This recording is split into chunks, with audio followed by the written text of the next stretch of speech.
Yabba dabba do. Yabba dabba do.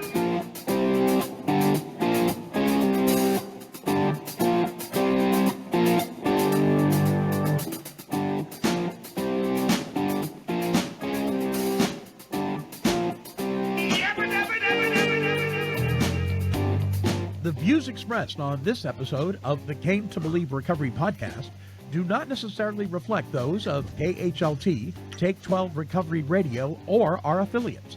The opinions on this episode should not be taken as medical, psychological, or professional advice and are those of the host, co-host, and guests. KHLT and Take 12 Recovery Radio are not affiliated with any particular 12-step fellowship.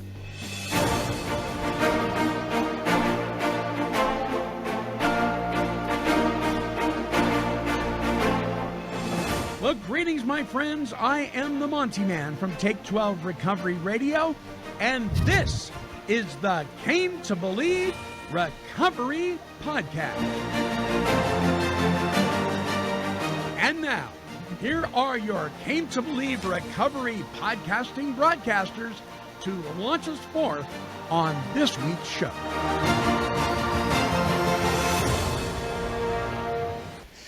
Hello, everyone. Welcome to the Came to Believe Recovery podcast. My name is Alicea, and I am here with Tom and Monty Man. Hi, guys. Hi, Alicea. What was that? Today is National Bark Like a Dog Day. It's also National TV Dinner Day. Aren't those lovely? Yeah, I will not be doing either one of those.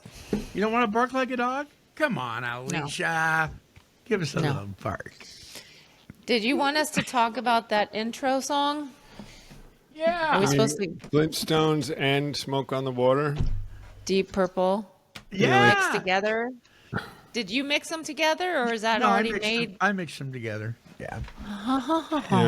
Yeah. Deep. So that 8-track tape, Deep Purple, Made in Japan, was the album, and that was my very first time I ever owned any kind of rock and roll.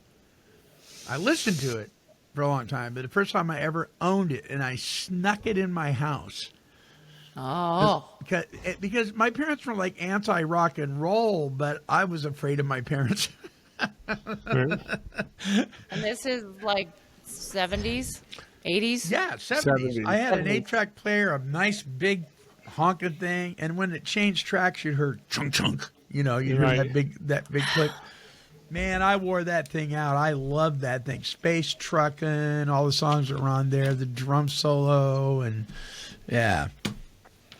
Cool stuff. Cool. I remember 8 tracks. Cool stuff. Yeah, in 1981, maybe I was 11, and my friend's dad had a Porsche, and we were in the back, and he had the Rolling Stones 8-track. Yeah, baby. With the red cover, whatever that one was. And I remember that in the 80s. That was, 80, 81? Maybe? Wow. Probably Start Me Up. Yeah. Yeah. Start Me Up. Okay. And it's in the Flintstones, whenever you watched them when they were in their car, the same background would go by. I know. The same Oh, background. yeah. I used to watch that. Yeah. I used to think, what? They're poor feet. You know what I mean? Right. Hanna-Barbera cartoons. Yeah, same people that did the Jetsons. You know, Flintstones were a spoof on the Honeymooners. Yes, they were. Yep. Yep. Ralph and Alice and they did we get any emails? Oh, right. Move us on, Alicea. Move us on. We don't need to talk about the Flintstones. She's taking over, isn't she? Enough of the cartoon talk. She's done with the Flintstones. Oh, my gosh. There we go. You've got mail. All right. There's mail in the mailbag, so open it now.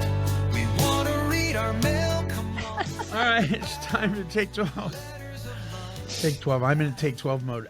The Came to Believe Recovery mailbag. Okay, so you remember Kyle M. that was talking about spending too much time in the promises and forgetting to do the work or whatever? Yeah. Mm-hmm. He said, "Thanks for answering my topic today, though there wasn't exactly a question. What I was referring to and saying the promises keeping us from the program is like when we get our license, a job, our car, our girlfriend back, and start neglecting going to meetings, working with others, etc." Good points about calling the sponsor every day, because you had mentioned if you have to call your sponsor every day, it might be a problem. I think he asked me to continue as a sign of surrender. He's been sober for 35 years, so I just trust him. I continue to do it. I might feel different if I were washing his vehicles or remodeling his house. Yeah. So thanks, Kyle. And then and Gall sent an email in, and this was referring to the Vanity Show. Uh-oh. On Vanity. I referred to Danny DeVito. He said, "No disrespect to Danny DeVito, but imagine if Jesus rode up to your house on a white horse and he looked like Danny. Would you be shocked?" He probably looked more like Danny than he did a handsome character. You know, the Bible says he was, really not recognizable as anything special. He said, "Love the show, Alicia. Go for it. You already are a beacon, and why not shine more?" He's telling you to go for it. He said, "Also, good thing, Monty and Tom, that you both and I already are gifted with good looks, charm, wit." I need to catch up to you guys. See? Yeah, right? And then he said, where he was going, but so then he sent an interesting email. This is really interesting. He said, "I hope you guys are having a good week. I enjoyed the show. Coincidentally, it was a discussion I brought into our parking lot behind our home group. Has anyone," and this is the question, "has anyone met someone that is constitutionally incapable of being honest with themselves?" One old timer said she had, and there was only death left for that person, and she could do nothing to help them. She got me thinking, and after my daily meditation, a thought came to mind: the movie The Sixth Sense. Russell Crowe was convinced that he was on a mission for the Secret Service. He really believed it was true. You guys ever see that movie? Russell Crowe wasn't in The Sixth Sense. no, that That's was Bruce I Willis. got that wrong. That was something else. Yeah. I know what Sixth you're Sense talking with about. Bruce Willis. Bruce Willis was Bruce The Willis. Sixth Sense, and the kid said, "I That see was dead a people." great Yeah. movie. That movie Yeah. was But the Russell Crowe one, he was like a mathematician or something, right? And he I know which one they're talking about. Yeah, I know what he's talking about. I know what right. he's talking about. But he was convinced that he was working for the Secret Service in that movie. I have to look that up. Everyone else Right. around him knew he was insane. This would be Beautiful a person, Mind. Beautiful Mind. Yeah. Oh, okay. This would be a person that is constitutionally incapable of being honest with himself. Yet there are such unfortunate people. It was not his fault, as he was born that way. The reason why I asked this question at the meeting parking lot, and the question was, have you ever actually met somebody who was constitutionally incapable of being honest with himself, was because my sponsor thinks he fits this bill. You might want to get a new sponsor. How could he have a sponsor then that would? I don't think the sponsor would be aware of it. If you're aware of it, then I don't think you could be it. Yeah, when you're, constitutionally incapable of being honest, would point to mental illness. I think. I think I mean, so. it's not Exactly. like no amount of anything could fix that. Well, So this is what he told his sponsor. He said, "I needed to let him know that he's not that special." Oh, right. And like the rest of us, was just self-centered, self-seeking, and selfish. He just thought he could be someone different and incapable. So, constitution incapable, they're just the words they used back then, I think, to describe someone who. Now, with that being said, I have met some people who I would say fit constitution incapable. They just were so full of themselves, with a personality disorder less than mental illness, so full that they just could never.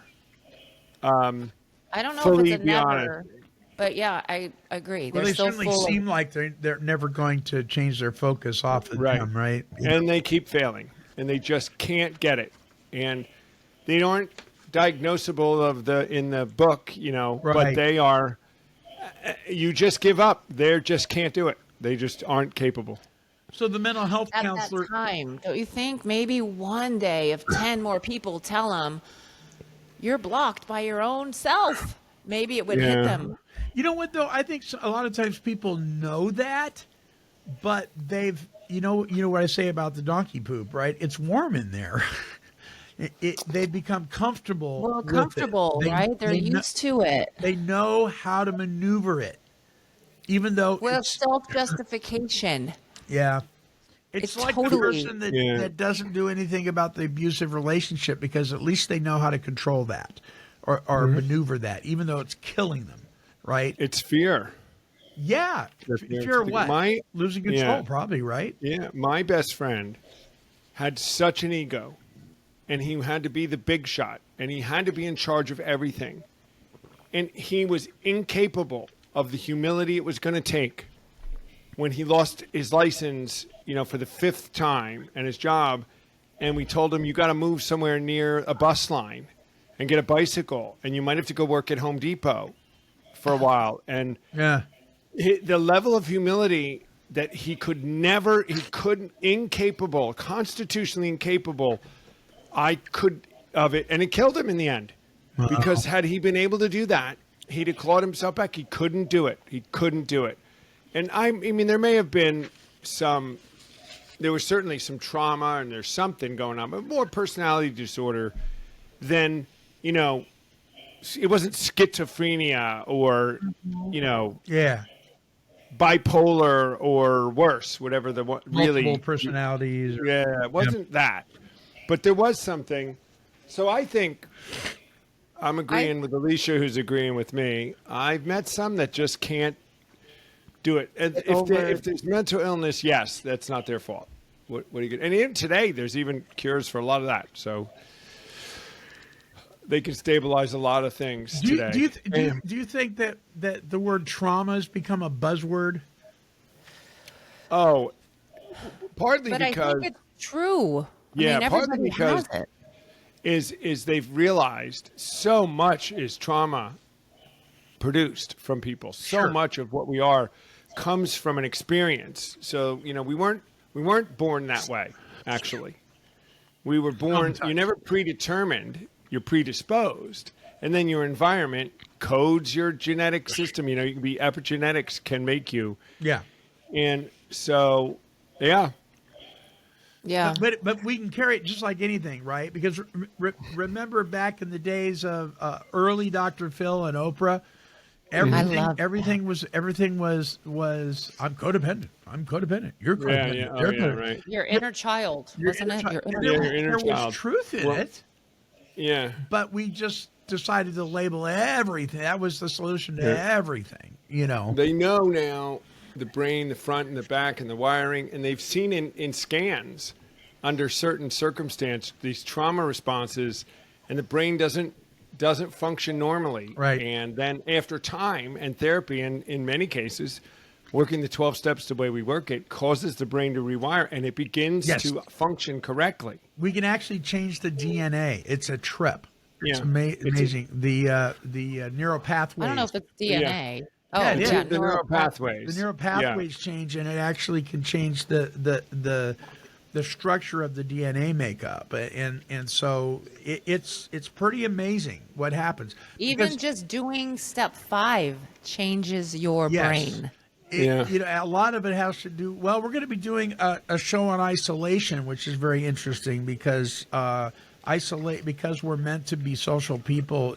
People that isolate too much can cause major damage to themselves. But that's a whole other thing. Hey, The trauma, the thing that we're getting, last thing on this is trauma informed, that has become even a buzzword within some of the back channels of our organization, in that our leaders, trauma informed means we need to be aware that the people we're dealing with probably have trauma in their backgrounds, and that that we're just sensitive to that and understand that certain reactions are because of that, and these are signals for them to do not do the steps, because we know that can have profound influence on trauma in a good way, but that they may need extra help. And us at Came to Believe, and I know, Monty, you back this too, we are not against them finding whatever aid they need. If there's additional medical or psychological aid that is appropriate that they need, I they needed should do it. She doesn't have A lot. enough. She doesn't have enough, guys. I still need more help. She needs a team. I did. And we're But looking for a I needed team group therapy. on I there. needed marriage therapy. I needed Christian therapy. I needed EDMR. Yeah, but and look at her. I need Look at her therapy for today. my therapy. yes. Need therapy for my therapy. So there we go. We got to do one on trauma. Did we do it on trauma? Did we? I think we did little T, big T trauma, maybe. Oh, we did. Well, we certainly But, talked we about could do that. it again. We can always do them again. I think I Well, listened to that show and I got traumatized. And he never posted it because I get traumatized every beginning of this show, not knowing what Monty's going to do. What's he gonna say? What song is he gonna play? Oh my God. What gnome is he gonna come out with? Oh, yeah, just you wait. Just you wait. All right, if you've got an email that you'd like to send in, a question, an opinion, an idea for a topic, you disagree with us, you love us, you hate us, whatever, just email us. Do it. Do it. You Do can it. email us at Monty, M-O-N-T-Y, at cametobelieverecovery.org. Let's close the mailbag. Bumpity, bumpity, bum. Thank you for your mail, it means so much. A little piece of you just waiting to clutch. You got mail. All righty. Alicia Martinez, what is the topic for this week's Came to Believe? We are going to talk all about and around attachment styles. So, secure attachment, avoidant attachment, anxious attachment, and disorganized attachment. So I have a question right off the bat. Yeah. Is our attachment styles, and I will admit that I haven't done much Research? diving into attachment styles myself. I'm just admit it. Although when I read these, I put myself in two of them right away. Is this relationships we're talking about? Yes. But personal relationships, mostly, not work, or can these attachment styles flow to work? Oh, however you relate to people anywhere. In every Okay. aspect of your life. Sure. Okay, so you can have an avoidant attachment style with your personal relationships, and then also have it at work and have it affect your professional career or whatever. Or your I personal think life. so. It can affect I your think personal so. life, what happens at work. I wonder if you could have a secure attachment at work, but then an anxious attachment with your husband. So let me just say this. When you first brought up this subject, I immediately went to the negative in my head. Of what you are? No, Or- it's just that the word attachment just brought up negative connotations to me until I started doing some research into it and finding out that attachments can be a good thing. And Well, I'm we're like, supposed to be attached and in community Right. and learning from each and other. I'm like, oh, so why was I thinking attachment was a bad thing?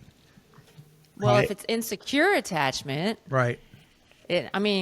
not saying they're bad. I think it's just good to realize what we lean towards, maybe. So let me say this, and then I'll drop this because we can go down a whole rabbit trail with it. But I do think it needs to be said. One of the things that it says in the Big Book of Alcoholics Anonymous, in the chapter "Working with Others," and by the way, if you're wondering how to work with somebody, there's a chapter for that. It's amazing. Called "Working with Others." It says, and it's probably the most powerful statement in that chapter, in my humble opinion.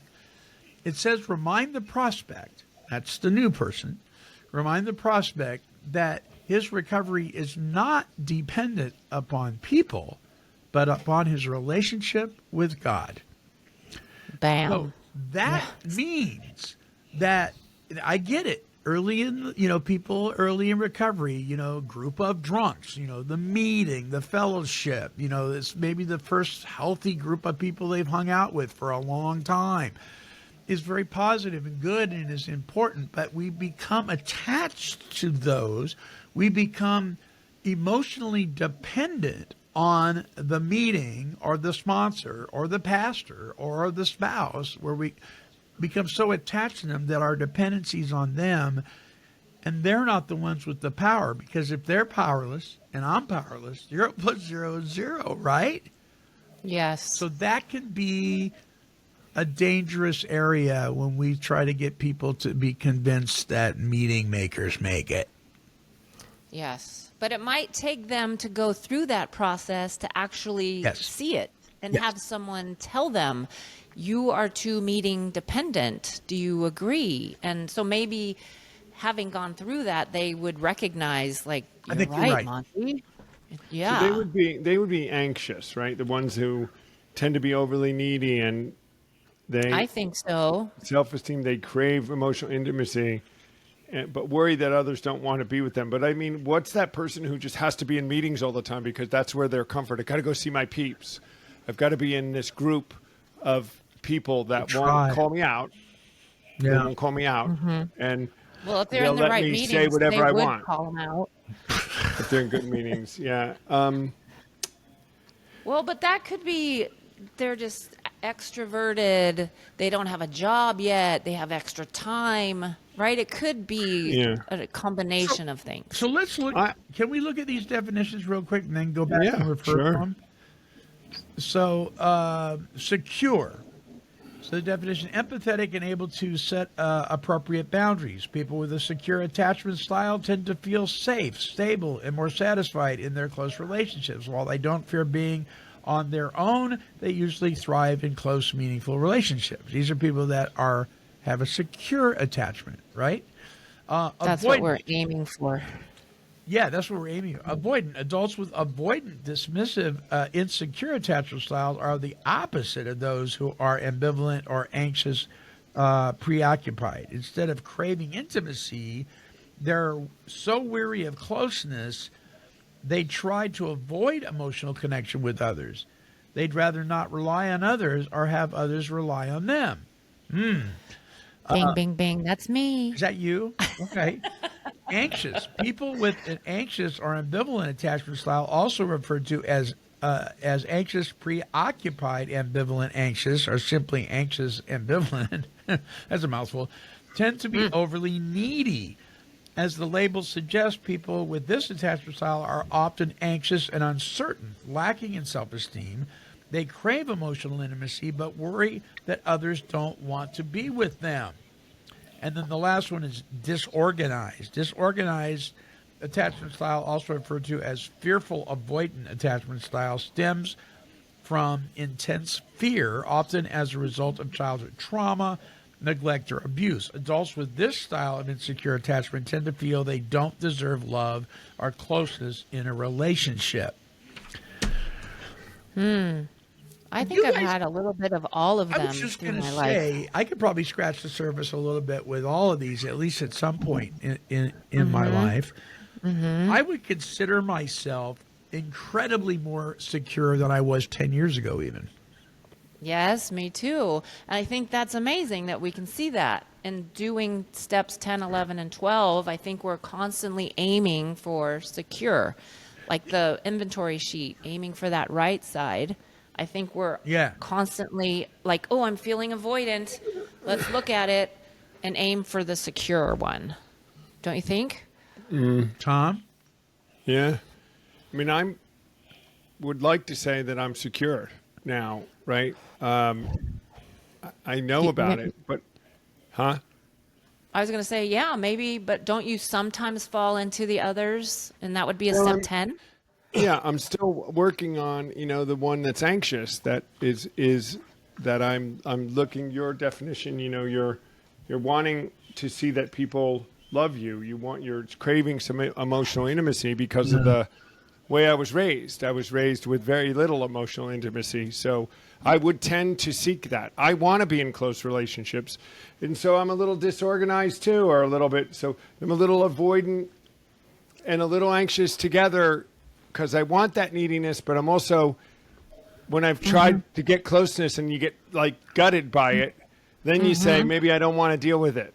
So it's a little bit of that. But, Interesting.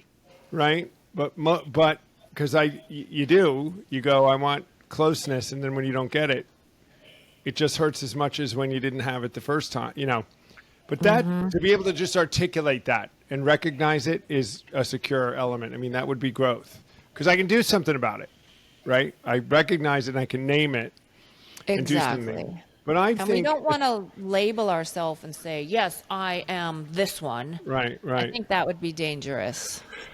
But I am empathetic. I think I can set appropriate boundaries, especially in a good functional relationship is secure. I tend to feel safe and stable. I'm satisfied in close relationships. I like to have friends. I can be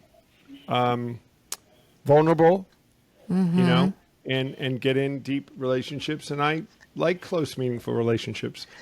Monty, which one do you think you fall into sometimes, if any? If you're not secure, which one do you lean towards? Avoidance. So, again, I'm like you. I don't label myself, I'm the secure guy or I'm the avoidant guy or what, like that. But I think, we joke about narcissism. You may not be a narcissist, but we all have narcissistic tendencies sometimes. I think we all have tendencies to scratch the surface with each one of these at any given time in our life, but not necessarily be defined by them, right? But avoidance. So I'm going to give you an example. I used to be so emotionally dependent on what I thought you thought about me, right? That I was so dependent on that, it controlled everything in my life. It was really pathetic, to tell you the truth. It was self-harming. It was one of the things that fueled my drug abuse and alcohol abuse. And then something happened through the process of working the steps and God intervening in my life where that totally flipped on its head. So much so, though, that it's almost like where I once was overly anxious and worried and everything, it comes across sometimes like I just don't care. It's not that I don't care. It's just that it just doesn't knock me off my beam like it used to. It's just not gonna. I cannot be that guy again. I just can't. Mm-hmm. He almost killed himself, right? But the avoidant thing, where I would run in with, loaded for bear to confront a situation because I wanted to change the way you felt about me. Now, to the Careless. point where I have to have a really hard discussion with somebody within the next 24 to 48 hours, a really hard one. And I don't want to do it. Now you really do? Yeah, I don't want to have this discussion. It's going to change the dynamic of our relationship, although our relationship is pretty new, our friendship. I'm not worried about that changing. I just the whole exchange of having to tell this person that this isn't going to work. It's kind of a business relationship. And if I had it my way, it would just go away. Oh, that is so me. Just go away. I don't want to. I'll ignore it for a few weeks and it'll be gone. Yeah. Whereas before, I'd jump in it, and until I got my way and you understood and you agreed with me, I'm shaking you. It's like, I'm totally the other way now. So. Interesting. Yeah. I got a good example of secure. There are things that, especially in this recovery stuff, that would really bug me if people push back. And I just don't have it anymore. Though today we got a note, somebody put a note in LinkedIn about our event in New York City about, we're promoting this celebration of the 90 years of AA, Came to Believe Recovery. And of course, it's the traditions thing. You shall not be affiliated with, there shall be no association. And in another day, that would have sent me over the edge. Yeah. I'd have been just out of my mind about that. What? They don't, And today I just go, well, yeah. Did you respond or you just leave it? My coworkers, we just deleted it. I said, we had one an email come at us. How do you guys get off doing this, and I just wrote back, well, we didn't say we were affiliated with AA. All we said we were celebrating AA's 90 years. We have no affiliation with them. Just to clarify, that's all I said. And I wanted to say a lot more about how ridiculous all of that was when it came to that. But it would have been, my team behind the scenes is all worried. I said, just let it go. Don't worry about it. You know how to make everybody happy. And there are people that think that. Yep. And I think that's a secure thing. I don't react to certain things anymore that would have, they kind of like pushing at me personally. You don't like who I am, and don't you know that everything we say and do is correct? And anyone that says one little thing has to be defended rigorously, and then you spend all night sleeping on how wrong you are and why did I do this and how do I fix it, and then I'll just give up, right? Because that's where that always goes. And then back in the day, it was then let's just drink ourselves into oblivion. Exactly. Yeah. Not there today. So I see a line to the secure when it comes to relationships very strong with me, and I will go there quickly when I see the avoidant or the anxious show up. It plays with me a little, and it's a step 10, Alicia, exactly. It is a step 10. Yes, it is. It's a step 10. We move in, as we covered, hopefully you move into, at least you're in the secure room, right? Yeah. You have a door to the secure room when you go in, right? And you can be in there now. We didn't have the door to that before, right? You had no key. There was no door. Now there is. I would stay in the anxious or whatever and swirl and keep swirling and make it worse. Right. So I do recognize that today, but I also recognize there's a dotted line to avoidant and anxious, and it's almost always the cause of any relationship or work communication issue is that I've pushed at one of those a little bit. I've let one of those two guide me. Fear, anxiousness, what somebody thinks. I don't want the duff to conversation, Monty. I don't want it because they're going to hate you afterwards, and they're going to, we've already decided, and we don't even know, how it's going to go. But I think I think by looking and thinking of this, that's a good thing. Secure that we can recognize, but we do have to recognize the style that we operate in, or we'll never do anything about it. Just like what we say at retreats, until you identify the natures in you that have dictated your behavior, you'll never do anything about it. You don't know what to do anything about it. Until you recognize that you're powerless, why would you seek a power? You wouldn't. I get that. If you can't admit you're powerless, discussion's over. I mean, Exactly. I'm here. Let me know. Right. But I'm like you, the secure thing. It sometimes it comes across like, well, don't you care? No, it's not that I don't care. Right. It's just not controlling me anymore. It's that that thing it says in the big book. We cease fighting anything or anyone, including alcohol. The alcohol fight was over a long time ago when God removed the obsession. But the cease fighting anything or anyone, I mean, I can yell at the TV all day long when it comes to the political flavor of the day. But when the TV goes off and I put my head down on my pillow, I sleep just fine. Thank you very much. Mm-hmm. Is it because you don't care? No, I'm just maybe. I read the end of the book and we win. So, I mean, what me worry, right? Well, it's the lack of worry. It's not the lack of care. I'm just not obsessing and worrying about it. Yeah. We keep that serenity. I can't do anything about it, and I've gotten much better at. So, can I do anything about this? And it's a lot of this is patience and in traffic. I've gotten so much better because I can spool myself back today better than I could even just 2 years ago to saying I can't do anything about it. So, just turn the music up. And in 2 hours when I'm out of this, I will have, whatever damage I cause in this 2 hours by ranting or calling somebody won't be worth it. Exactly. So anyway, these are our ways we catch ourselves today where I wouldn't have. And I think with age, we mature, like your examples. I used to be anxious, and I still fall into that sometimes. But when I met Timothy like 13 years ago, that's my husband, I was needy. And he's the type that likes to fix me. And I what a loved team. it. I loved Yeah. it. It was perfect. But I was a mess. I still am a mess. But that was like our dilemma or whatever. And it was not healthy. And then the more I went to counseling and the more I read books and came into the power of God to help me grow and mature, then I'm more in the secure realm. And now I think he kind of still wants to fix me sometimes. And so I get annoyed and then I avoid. And people too. I mean, you see me at retreats. I'm very introverted. I get peopled out and I avoid.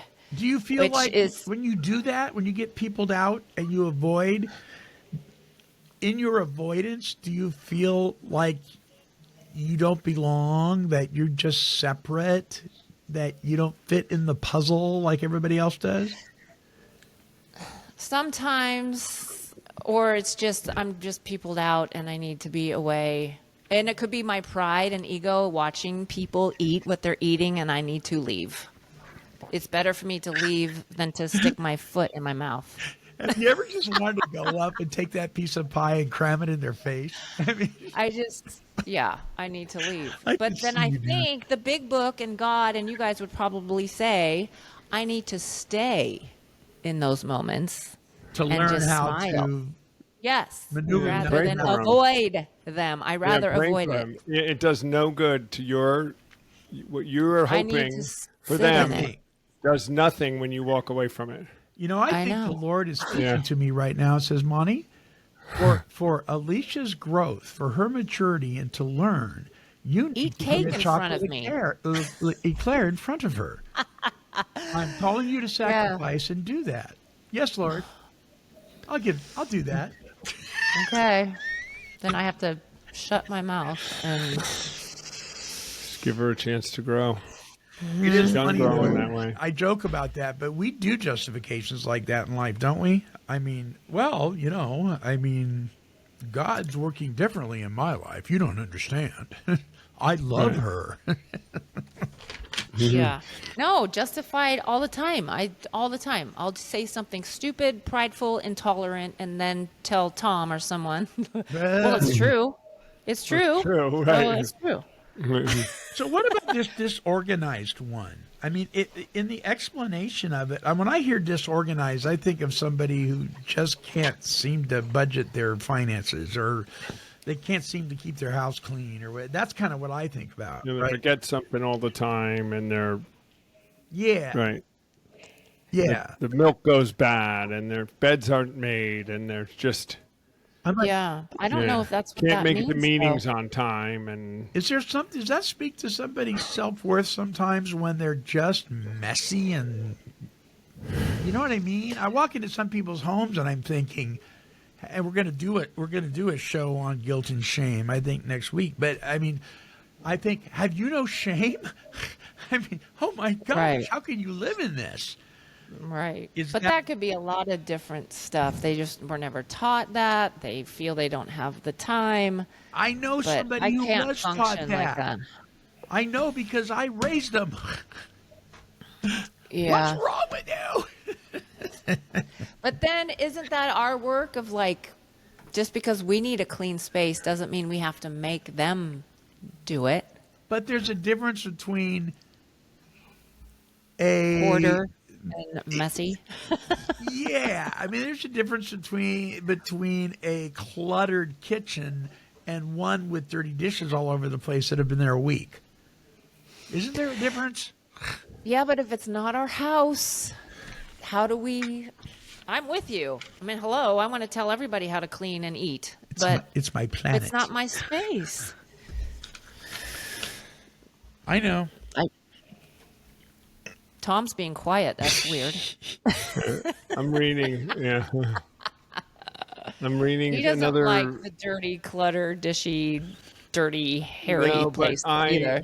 I don't. But I can leave a dish in the sink if it's the right situation, and I'm tired, and it makes sense to not. I can prioritize. But then not a second and a third and a fourth. Ever. No. Yeah. No. I mean, I just think clean and organized is orderly, and it keeps your brain okay, and it leads to better success and better.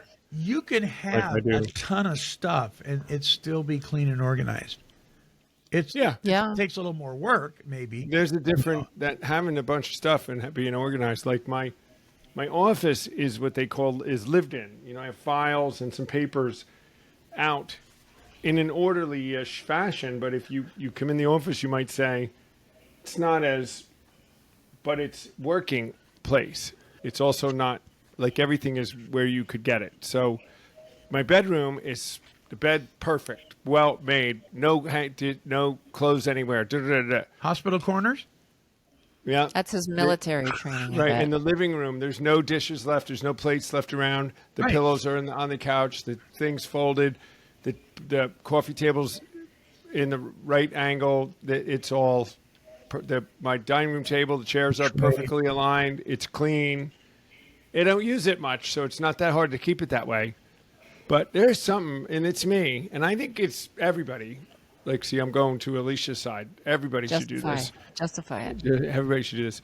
I walk in the door from a trip of 2 weeks and have nothing to do in my house, and it's spotless, like ready to go. Oh, isn't that There great? is something to that, boy. Yes. Laundry So when Mark and I done, get ready to- beds Yeah. made. we go ready to leave somewhere. The kitchen is clean. The beds are made. The laundry's done. Because Marcia would come home. She goes, "Oh, you did the dishes," and I go, "I can't." This is before she retired. I said, "I cannot think of a reason to justify leaving the kitchen like this when you've been working your butt off all day. You don't need to come home and see this." But what about the people that just don't need to do that and don't care and don't stress about it? We can't And say seem that's to have wrong. a good life and is working okay and in relationships. Seems is the optimal word here. Seems to have a good life, but Well, they might have a good life. Well, I think they need a 12-step program. Yeah, I think they need to do the 12th step. You know, the obsessive element of this cleaning thing is not a good thing. I mean, if, I know we can flip on the other side. Yeah. you know, who cares? I mean, in the big picture of everything in the world, one dish in the sink overnight, does it mean anything? No. If my coffee table's canted a little bit, does it speak to my personality or future success in anything? No. Yes. I know. Yes, See, you're it does. killing me, Alicia, because I think that, and now you think that, so then it must be I true. totally think that. Look at my She's house. like- It needs to be neat and organized and yes. But guys, Yes. if you go to her house ever, it's not that it needs to be. It is. It There is. is nothing that needs doing. at But her in house. my defense, I work very part-time and I have the time to do it. Yeah. And there's And I only two like of it you, that so how way. much mess could you make? And I That's have the no thing. animals kids, and no kid. kids. Yeah. So there's yeah. that. Well, yeah. So But even when I had 3 kids at home, my house was organized and clean. And so there's It's that. about staying on top of it, but we can go down. Maybe we should do one on cleaning the house, a show. when the grandson comes over, and now we have 2. Right. Ooh. Well, then you got to let go of your cleanliness Yes. a So little when he bit. comes out in the backyard, and he's got some toys out there, right? And we got one of these plastic slide fork things that we bought, right? And so I like it because it doesn't come apart. It's easy to move around the yard, and it's big and looks really kid-like, kid-friendly, and all that. That thing's cool. What I don't like is when he takes all out the toys, his little car, his little tricycle thing, his little this, his little that, and it's all over the yard. Because he spreads it everywhere, and then he goes home. And leaves it. So then because I can't bend over, I got to go get my grabber, the one for the backyard, because I've got one everywhere.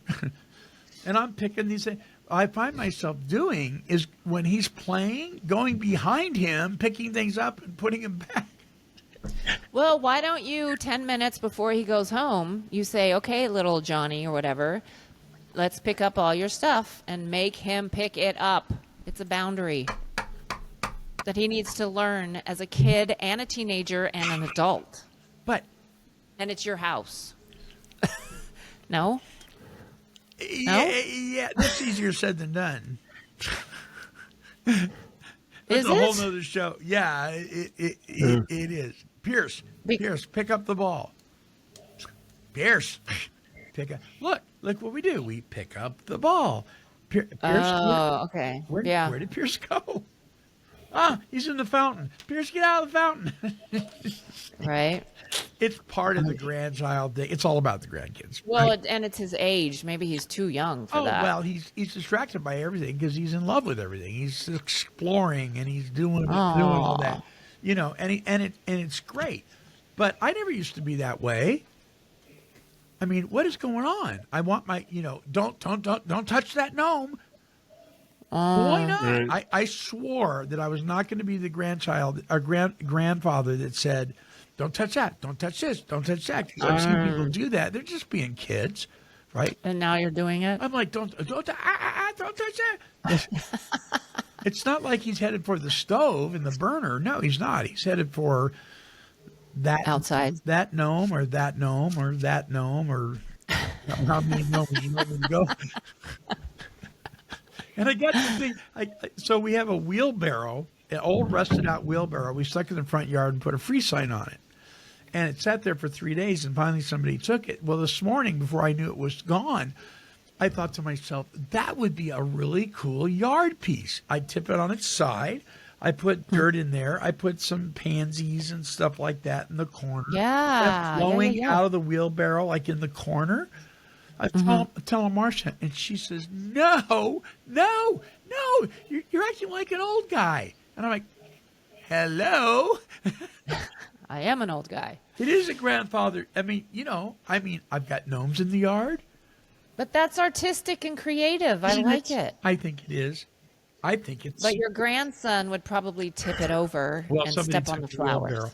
But see, I feel secure in my yard decor. There's a mic Not drop. disorganized. Mic drop. Martha's like, All right. we need to make it simple for when we pass away. The kids don't have all these things they have to deal with. So what is she doing? Throwing away gnomes. Yeah, but you don't have to deal with it. They'll have to deal with it. So who cares? Yep. Right? Yep. Anyway, Okay. all right. All right, we went down a rabbit trail. That's my fault. No, that was on the disorganized part. I suppose. All right. Closing thoughts really quick, you guys. We'll do our closing song, and I'll do my closing thoughts. I would say look into the attachment styles, see where you fall, and do a step 10 when you creep into the avoidant, anxious, and disorganized ones. And don't beat yourself up. Just notice it and see how you can go into the secure space. Yeah. Tom? Yep, I agree. I say live in that secure space. Live there and just fix it when you step into the others as a mistake. Don't own them anymore. You don't own that. Own the secure space. Yep. And when you're hearing us say, do a step 10, and you're like, what's that? Ooh, I'm glad you asked. So if you go to our website, take12radio.com, down at the bottom, and you just click on the 12 steps. There they are. Yeah. No more excuses. Ha, ha, ha. All righty. Dawn Wilder, my friend Dawn Wilder, she was the one who did the 12-Step Music Fest for years in the Florida Keys. That was a lot of fun.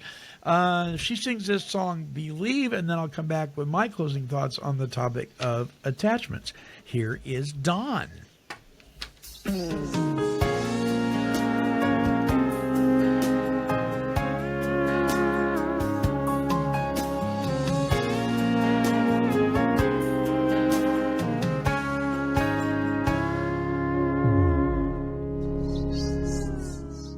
Don't know where you're going.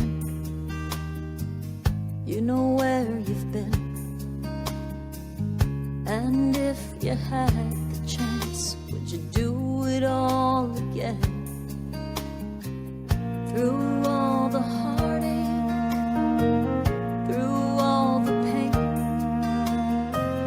do you ever wonder if it was all in vain? Believe when the world just seems so cold. Believe when you feel you're all alone.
We've been talking about attachment styles on this episode, and attachment styles developed early in life through relationships with caregivers. They do shape how individuals relate to others emotionally and interpersonally throughout their lives. One major benefit of understanding attachment styles is that it helps people recognize patterns in their relationships. Secure attachment, in particular, promotes trust, emotional regulation, and healthy communication. Those with secure attachment tend to build stable, supportive relationships and cope effectively with stress. Even insecure styles, anxious, avoidant, and disorganized, can offer insight. By identifying these patterns, individuals may work toward healing and personal growth, especially through therapy or self-awareness found in applying and implementing a thorough fourth-step inventory. However, attachment styles also come with drawbacks, particularly when they lead to unhealthy relationship dynamics. Anxiously attached individuals may become overly dependent or fear abandonment, while those with avoidant attachment might struggle with emotional intimacy and detachment. Well, these patterns can perpetuate cycles of dissatisfaction or conflict in romantic and even professional relationships. Furthermore, people may mislabel themselves or others based on attachment theory, using it to justify poor behavior rather than as a tool for improvement. While attachment theory is a valuable framework, it shouldn't be seen as the final fix, as people can change and develop healthier attachment behaviors over time. Whew, that was a mouthful. So rewind, listen again, and remember, as always, it's something to think about. Came to Believe Recovery strives to create and promote opportunities for life-changing spiritual experiences for individuals and families suffering from all forms of addiction. For more information, help, and support, visit cametobelieverecovery.org. I'd like to thank you for allowing me to be your host on this episode of the Came to Believe Recovery podcast. And I would encourage you to like, bookmark, and subscribe to this show. When you do, you will join the Take 12 Recovery Radio family and will be notified of all of our recovery-focused shows throughout the week. Until our next broadcast, when we provide the essential spiritual tools needed to thrive by sharing our experience, our strength, and our hope through our stories of how we came to believe. This has been a production of Take 12 Recovery Radio. Kitty, kitty, kitty. Meow. Woof, woof. This has been a Chicken and a Pig production. Yabba dabba doo!